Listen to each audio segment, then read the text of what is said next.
The federal government says it will ban a key ingredient in a street drug known as bath salts. The drug has had devastating consequences for many users. Today's move follows extensive reporting on its dangers by the CBC's Stephen Puttycombe. And Stephen has more on our story tonight.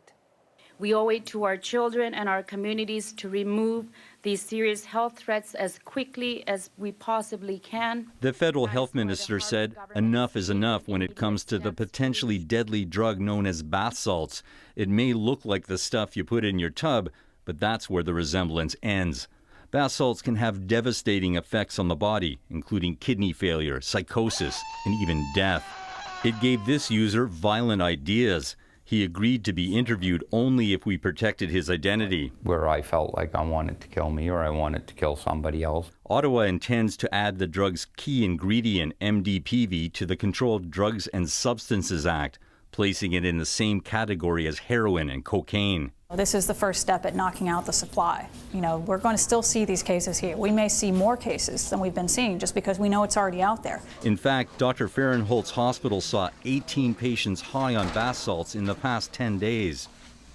This addiction counselor welcomes today's announcement. This may be one of the few times where we get our traffic light or a stop sign before a traffic accident. But Dr. Fahrenholtz warns this is only a first step. Now it's going to be a matter of, getting all the other derivatives of this stuff. It's going to be, getting the systems in place to deal with the long-term effects of this drug. Canadian police have largely had their hands tied when it comes to bath salts because the drug wasn't illegal. But life is about to change for those selling it.